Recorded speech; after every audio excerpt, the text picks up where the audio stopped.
तो स्टूडेंट्स आज स्टार्ट करेंगे एक्सरसाइज नंबर 4.3 एरिया ऑफ, जो हमारी एरिया ऑफ ट्राइंगल से रिलेटेड है। अच्छा, एरिया ऑफ ट्राइंगल का फॉर्मूला हमने 10th क्लास में भी पढ़ा था। क्या होता था area of triangle? Half into x1 y2 minus y3 plus x2 y3 minus y1 plus x3 y1 minus y2। इसी तरह हम डिटर्मिनेंट से भी area of triangle find out कर सकते हैं। कैसे कर सकते हैं? सपोज दैट अगर आपको कोई दो पॉइंट गिवन हो x1 y1 x2 y2 और x3 y3, आपको 3 पॉइंट गिवन है, तीनों पॉइंट के कोऑर्डिनेट आपके पास है, तो आपका जो एरिया ऑफ ट्राइंगल होगा वो एरिया ऑफ ट्राइंगल होगा आपका half into determinant of x1 y1 x2 y2 x3 y3 और ये तीन एलिमेंट्स 1 1 और 1। ये होगा हमारा एरिया ऑफ ट्राइंगल। हम डिटर्मिनेंट से भी सॉल्व कर सकते हैं area of triangle. Suppose that जैसे हम कोई क्वेश्चन एग्जांपल ले लेते हैं। जैसे हमारा एक क्वेश्चन है, find the area of triangle for the points given है 1 0 6 0 4 3। ये पॉइंट गिवन है, हमें एरिया ऑफ ट्राइंगल निकालना है। सिंपली हम एरिया ऑफ ट्राइंगल कैसे निकालेंगे? Area of triangle equal to half into determinant बनाया, हमें पता है क्या लिखना है यहाँ पे, x1 y1 x2 y2 और x3 y3, और यहाँ पे तीनों एलिमेंट कॉलम 3 के कितना होगा 1 1 1। तो 1/2 x1 y1 क्या हो गया हमारा 1 0, और यहाँ पे तो 1 है ही। फिर यहाँ पे x2 y2 इसकी जगह 6 0, थर्ड एलिमेंट 1, x3 ये कितना हो गया 4 और 3 और 1। अब आपको ये सॉल्व करना आता ही है, फर्स्ट एक्सरसाइज में हमने सीखा था। इसे सॉल्व करना बहुत आसान है। आप इसे सॉल्व भी कहाँ से करेंगे? अच्छा, इसको सॉल्व करना सबसे आसान यहाँ से रहेगा ना, कॉलम 2 से, क्योंकि कॉलम 2 में 2 0 आ गए। और आपको याद ही होगा किस तरह किया था हमने, plus minus plus minus plus minus. तो ये वाले दोनों एलिमेंट को तो हमें लिखने की जरूरत है ही नहीं, सीधा हम इसी को लिखते हैं -3, और इसका कॉलम और इसकी रो को हम हाइड कर लेंगे। ये कॉलम और ये रो हाइड कर ली हमने। तो क्या बचा हमारे पास 1 6 1 1। तो चाहे एक पहले आप डिटर्मिनेंट बना लीजिए, इसको और इसको हाइड करने के बाद 1 6 1 1 1 6 1 1। तो सॉल्व किया हमने 1/2 -3 कितना आ गया 1 × 6 1 × 1 1 -6 × 1 6। आ गया हमारा 1/2 -3 × -5 कितना हो जाएगा ये हमारा 15/2। एरिया ऑफ ट्राइंगल हमेशा एरिया ऑफ ट्राइंगल है, तो यूनिट नहीं दे रखी है कोई, तो क्या लिख दोगे आप? Square unit. इस तरह से ये सबसे आसान एक्सरसाइज है डिटर्मिनेंट में आपकी। आप इस तरह से किसी भी एरिया ऑफ ट्राइंगल को फाइंड आउट कर सकते हैं। अच्छा, हमने 10th क्लास में एक और चीज़ भी पढ़ी थी कि अगर पॉइंट्स कोलिनियर हो तो क्या होता है। अब सपोज दैट कोलिनियर का मतलब क्या है कि वो एक ही लाइन पे आ रहे हैं। अगर पॉइंट्स आपके एक ही लाइन पे आ रहे हैं तो ट्राइंगल फॉर्म ही नहीं होगा, और अगर ट्राइंगल बना ही नहीं तो एरिया ऑफ ट्राइंगल कितना हो जाएगा? 0 हो जाएगा। कि अगर हमारा ट्राइंगल फॉर्म ही नहीं हुआ तो एरिया ऑफ ट्राइंगल क्या होगा? 0 होगा। तो मतलब जो पॉइंट्स हमारे कोलिनियर हो उसके लिए एरिया ऑफ ट्राइंगल क्या होता है? 0 होता है। ऐसे क्वेश्चन नंबर 2 में आपको दे रखा है कि आपको बताना है कि these point A, B and C are collinear. ये प्रूव करना है कि ये पॉइंट्स कोलिनियर है। तो अगर ये पॉइंट्स कोलिनियर होंगे तो एरिया ऑफ ट्राइंगल क्या हो जाएगा? 0 हो जाएगा। मैं पॉइंट्स लिख देता हूँ पहले। पॉइंट्स दे रखे हैं आपको A, B + C। B है पॉइंट हमारा B, C + A, और C के कोऑर्डिनेट दे रखे हैं आपको C, A + B। आप लिख देंगे, आपको पता है कि एरिया ऑफ ट्राइंगल में डायरेक्ट लिख देता हूँ इक्वल टू हाफ, फॉर्मूला नहीं लिख रहा, x1 y1 1 ऐसे लिखते हैं ना। तो x1 क्या है हमारा A, y1 कितना हो गया B + C, और ये हो गया हमारा 1।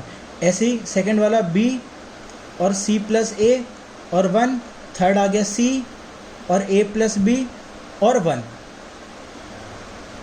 अब आपको वही 2 बार 3 बार 1 दिख रहा है, तो क्या करेंगे? किन्हीं भी 2 को 0 बना लेंगे। तो हम यही करते हैं कि R2 goes to R2 - R1 और R3 goes to R3 minus R1, R2 में से R1 माइनस कर दिया, R3 में से भी R1 माइनस कर दिया, कितना आया मेरे पास 1/2। रो 1 में कोई चेंज नहीं है तो रो 1 के एलिमेंट्स हमने एज इट इज लिख दिए। रो 2 में से रो 1 माइनस करना है, बी में से ए गया, बी माइनस ए, और सी प्लस ए माइनस बी माइनस सी, तो सी से सी कैंसिल हो जाएगा, क्या बचेगा ए माइनस बी, तो ये बचेगा आपके पास ए माइनस बी, 1 में से 1 गया 0, ऐसे 1 में से 1 जाएगा, ये 0 बचेगा, ये सी में से ए जाएगा, सी माइनस ए बचेगा, और यहाँ से ए प्लस बी माइनस सी, बी से बी कट जाएगा, तो ए में से सी जाएगा, ये ए माइनस सी आएगा। अब हम ऐसा कर सकते हैं, देखो ये b माइनस ए है, ये a माइनस बी है, तो मैं इसमें से a माइनस बी कॉमन ले सकता हूँ, बस इसका साइन चेंज हो जाएगा, तो डायरेक्ट ले रहा हूँ मैं इसमें से a माइनस बी, इस लाइन में से कॉमन ले लिया मैंने। ऐसे इस वाली लाइन में से ये c माइनस ए, ये a माइनस सी है, तो मैं a माइनस सी कॉमन ले सकता हूँ। तो अगर मैंने a माइनस सी और a माइनस बी कॉमन ले लिया तो पहली वाली रो में तो कोई चेंज नहीं है, तो पहली वाली रो को हम एज इट इज़ लिख देते हैं। इसमें से मैंने a माइनस बी कॉमन लिया है, तो मतलब कि एक माइनस का साइन बाहर लिया होगा, है ना, तो माइनस का 1 लिख देते हैं इसको। ये चला गया हमारा 1 और ये है 0। ऐसे ही इसमें से भी a माइनस सी लिया है, तो ये -1, 1 और 0। अब कॉलम थर्ड के अलोंग आप इसको एक्सपेंड कर दो, आप लिख दिया एक्सपेंडिंग अलोंग C3 के अलोंग आपने इसे एक्सपेंड किया, a minus B, a minus C, C3 के अलोंग एक्सपेंड कर रहे हैं, तो क्या होगा हमारा, ये और ये क्या हो जाएगा, हाइड हो जाएगा, तो क्या आ जाएगा ये 1। डिटरमिनेंट नहीं बनाता, मैं डायरेक्ट लिख रहा हूँ। अब इसको और इसको हाइड किया, तो 1 इंटू -1 -1 माइनस 1 इंटू 1 माइनस क्या हो जाएगा, प्लस का 1, तो 1 से 1 जाए, 1 और -1 क्या हो गया, 0 हो गया।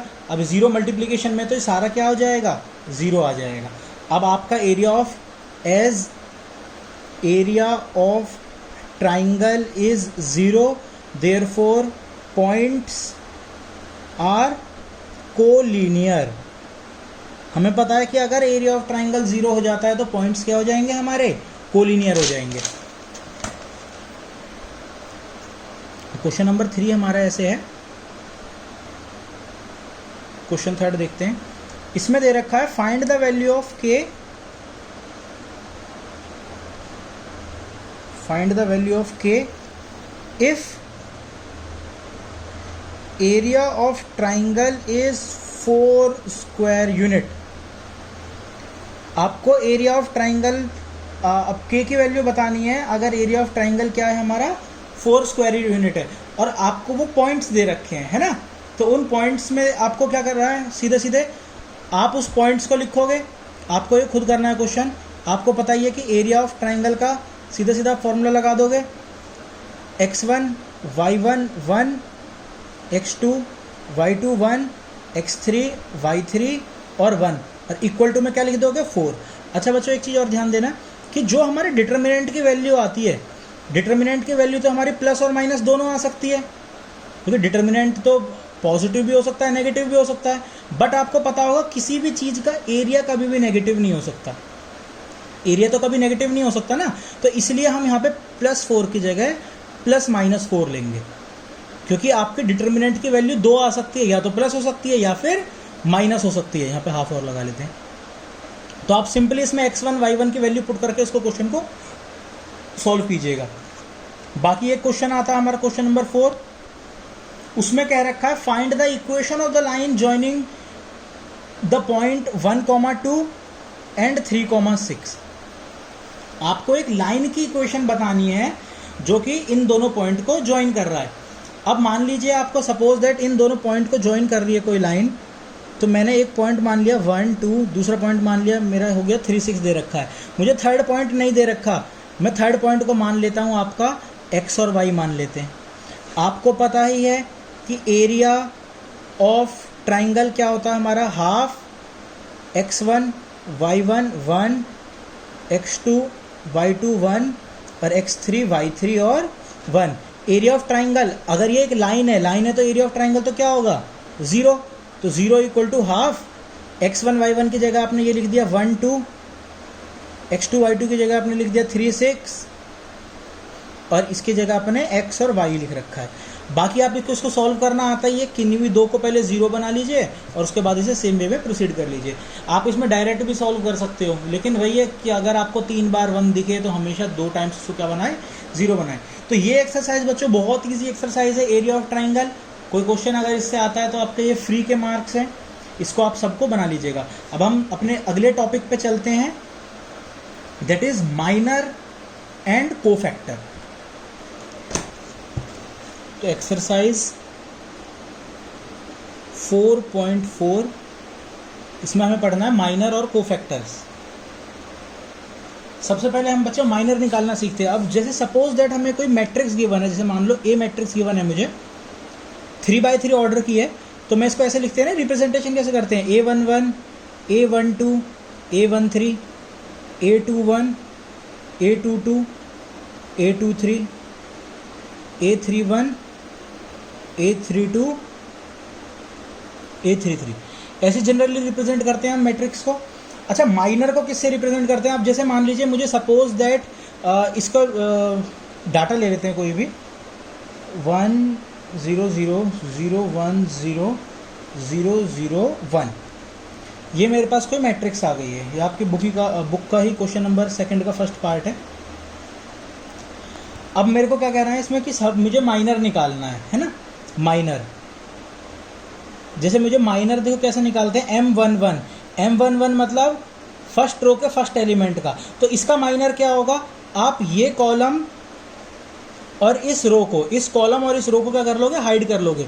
इस कॉलम और इस रो को हाइड करने के बाद जो आपके पास डिटर्मिनेंट बचेगा वो आपका माइनर होगा। मतलब आपका डिटर्मिनेंट क्या बचा इसके बाद, 1 0 0 1, तो 1 0 0 1। इसे सॉल्व हम कर ही सकते हैं, 1 × 1 1 माइनस 0 × 0 0, तो ये सॉल्व करके कितना आ गया, 1 आ गया। माइनर कोफैक्टर से आसान चीज कोई नहीं है। M12, अगर मुझे M12 निकालना है, M12 मतलब फर्स्ट रो का सेकंड एलिमेंट, इसका माइनर निकालना है। इसका माइनर निकालना है तो इसकी रो को और इसके कॉलम को क्या कर लिया, हाइड कर लिया। बचा क्या मेरे पास, 0 0 0 1, 0 0 0 1। इसको इससे मल्टीप्लाई किया, 0 × 1 0 माइनस 0 × 0 0 हो गया। इस तरह से आप सारा निकाल सकते हैं, माइनर में कोई प्रॉब्लम नहीं है। जैसे और कोई भी निकाल लेते हैं हम, M33 निकाल लेते हैं। M33 क्या होगा, third row third column, M33 ये वाला एलिमेंट है ना। तो इसके लिए ये रो, सॉरी ये कॉलम और इस रो को हमने हाइड किया। क्या बचा हमारे पास, 1 0 0 1, 1 1 0 0 1, 1 × 1 1, 0 × 0 0, 1 माइनस 0 0 आ गया। तो इस तरह से आप माइनर निकाल सकते हैं किसी भी गिवन मैट्रिक्स का। अब हम देखते हैं कोफैक्टर कैसे निकालते हैं। अच्छा देखो, माइनर को तो डिनोट करते हैं हम कैपिटल M से, कोफैक्टर को डिनोट करते हैं हम, कोफैक्टर को डिनोट करते हैं हम कैपिटल A से, AIJ। तो अब ये कैसे निकालते हैं, सपोज दैट आपको निकालना है A11 कि कोफैक्टर ऑफ 1 1 निकालना है। तो इसका फॉर्मूला क्या है आपका, -1 की power I + j into minor of I और माइनर ऑफ j, मतलब AIJ निकालना है। सपोज दैट मेरे को AIJ निकालना था, तो इसका फॉर्मूला क्या है, -1 की power I + j into m of IJ।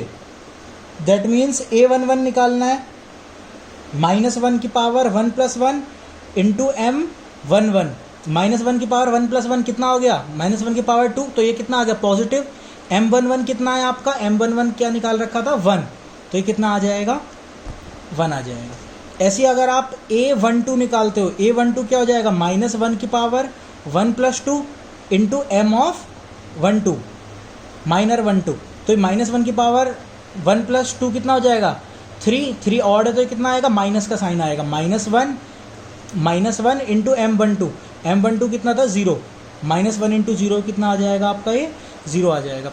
तो आप इस तरह से कोफैक्टर भी निकाल सकते हैं सारे। मैं आपसे बोलूँ A13 निकालना है, A41 निकालना है, A31 निकालना है, A32 निकालना है, आप सारे इसमें माइनर कोफैक्टर निकाल सकते हैं।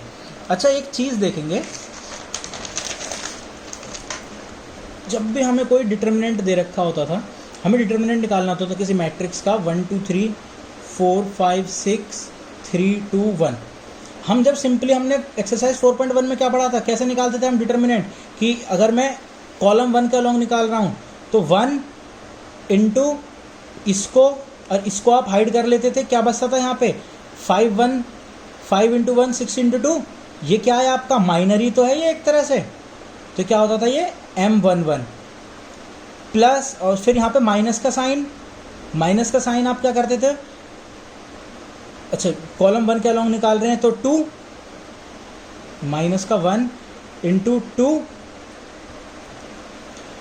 2, अब आप क्या करते थे कि ये रो और ये कॉलम को हाइड कर देते थे, ये बचता था आपका, तो ऐसे तो हम निकालते थे m minor of second row first column. तो आपका डिटर्मिनेंट भी हम निकाल सकते हैं, मतलब डिटर्मिनेंट का फॉर्मूला हो गया हमारा एक तरह से कि A11 into A11 plus A12 into A12 plus A13 into A13, जहाँ पे A11 ये small a11 small a12 small a13 क्या है आपके, ये है जो गिवन मैट्रिक्स के अंदर एलिमेंट होंगे, और ये कैपिटल A वाले क्या है, इसका कोफैक्टर है। मतलब आप गिवन एलिमेंट को अगर उसके कोफैक्टर से मल्टीप्लाई कर देते हैं और सब्सिक्वेंट किसी भी रो या किसी भी कॉलम में करते हैं तो आपको क्या मिल जाएगा, आपको उसका डिटर्मिनेंट मिल जाएगा। इसका एक एग्जाम्पल देखते हैं, इसका एग्जाम्पल है हमारा क्वेश्चन नंबर 3 है। क्वेश्चन नंबर 3 में हमें दे रखा है using cofactors of elements of second row evaluate, आपको डिटर्मिनेंट इवेल्युएट करना है 5 2 1 3 0 2 8 1 3। आपको इसको इवेल्युएट करना है, और कैसे करना है, कोफैक्टर ऑफ एलिमेंट का यूज करके रो 2 के अलॉन्ग। तो रो 2 के अलॉन्ग में सबसे पहले क्या करता हूँ, सारे कोफैक्टर निकाल लेता हूँ। रो 2 के अलॉन्ग कोफैक्टर निकालने के लिए आपको पता ही है, सीधा क्या करना है हमें, सबसे पहले माइनर निकाल लेते हैं हम, है ना। M21 निकाला मैंने, M21 क्या होगा मेरा, सेकंड रो फर्स्ट कॉलम, ये वाला एलिमेंट, तो ये कॉलम और इस रो को मैंने हाइड कर लिया, क्या बचा मेरे पास 3 2 8 3, तो मैंने यहाँ पे लिख दिया 3 2 8 3। इसकी वैल्यू मैंने निकाल ली, 3 3 से 9 माइनस 8 2 से 16, कितना आ गया ये हमारे पास, माइनस का 7 आ गया। ऐसे आप M22 निकाल लोगे, second row second column, second row second column, तो आप इसको और इसको हाइड कर लेंगे, क्या बचा हमारे पास 5 1 8 3, 5 1 8 3। इसे भी सॉल्व कर लेंगे, 5 3 से 15 माइनस 8, कितना आ गया हमारा ये 7 आ गया। ऐसे ही आप M23 निकाल लेंगे, M23 second row third column, तो ये वाला एलिमेंट आपने हाइड किया, इसे हाइड किया और इसको हाइड किया, क्या आया आपके पास 5 3 1 2, 5 3 1 2, क्या हो जाएगा ये, इसको इससे मल्टीप्लाई किया, 5 2 से 10 माइनस 3 1 से 3, कितना आ गया, 10 में से 3 गया तो 7 आ गया। ये मेरे पास क्या आ गए, तीनों माइनर आ गए। अब मैं तीनों कोफैक्टर निकाल लेता हूँ। कोफैक्टर पता ही है आपको, A21 निकालना है तो क्या करना पड़ेगा, -1 की पावर 2 + 1 इंटू M21, -1 की पावर 2 + 1 क्या हो जाएगा, ऑड हो जाएगा, ऑड हो जाएगा तो नेगेटिव साइन आएगा। M21 कितना था, -7, तो ये कितना हो जाएगा, -1 इंटू -7 +7 लिख सकता हूँ। ऐसे मैंने निकाला A22, A22 क्या होगा, -1 की पावर 2 + 2 इंटू M22, -1 की पावर 2 + 2 क्या हो जाएगा, इवन है तो ये क्या आएगा, पॉजिटिव। M22 कितना था 7, तो 1 इंटू 7 ही आ गया। A23 कितना हो जाएगा हमारा, -1 की पावर 2 + 3 इंटू M23, तो 2 और 3 कितना हो गया, 5 ऑड है तो ये कितना आएगा, नेगेटिव आएगा। M23 कितना, 7, -1 इंटू 7 माइनस का 7 आ गया ये हमारे पास। Got it. तो अगर मेरे को इसका डिटर्मिनेंट निकालना है, मैंने आपको बताया ही था, डिटर्मिनेंट इक्वल टू क्या हो जाएगा हमारा, A21 मतलब element 21 into cofactor 21, plus element A22 into को फैक्टर 22 प्लस एलिमेंट 23 इंटू को फैक्टर 23। तो एलिमेंट A21 कितना था हमारा, देखो ये वाले एलिमेंट है हमारे, तो क्या है हमारा 2 इंटू 7, तो वहीं हमने यही लिखा 2 इंटू 7 प्लस A22 कितना था हमारा 0 इंटू 7, तो 0 इंटू 7 प्लस A23 क्या है हमारा 1 इंटू -7, 1 इंटू -7, तो 2 7 14, ये तो हमारा 0 था हट गया, 1 इंटू 7 -7, तो ये कितना आ गया, इसका डिटर्मिनेंट 7 आ गया। इस तरह से आप इसको क्वेश्चन को सॉल्व कर सकते हो। क्वेश्चन नंबर 1 में आपको सिंपल माइनर और कोफैक्टर पूछ रहा है, माइनर कोफैक्टर आप बता सकते हो। 2x2 मैट्रिक्स का मैंने आपको नहीं बताया, 2x2 मैट्रिक्स का तो और भी इजी है, सिंपल जैसे इसमें आपसे पूछा माइनर ऑफ 1 पूछा, M11 क्या हो जाएगा, आप इसको और इसको हाइड कर लोगे, क्या बचेगा, सिर्फ 5 बचेगा, तो M11 कितना आ जाएगा आपके पास 5 आ जाएगा। तो इस तरह से आप निकाल लोगे। कोफैक्टर A11 क्या होगा, -1 की पावर 1 + 1 इंटू M11, तो कितना हो गया 1 इंटू 5, ये भी कितना आ जाएगा 5 आ जाएगा। तो ये मैं 2x2 मैट्रिक्स का मैंने आपको नहीं बताया, इसका आप खुद निकाल लोगे। बाकी इस वाली एक्सरसाइज में और कोई क्वेश्चन ऐसा नहीं है, आप इन सब क्वेश्चनों को ट्राई कीजिएगा, जो क्वेश्चन नहीं आए फिर वो डाउट के तौर पे आप पूछ लीजिएगा। तो यहाँ तक आपकी एक्सरसाइज 4.4 फिनिश है। 4.5 एक्सरसाइज नेक्स्ट वीडियो में करते हैं।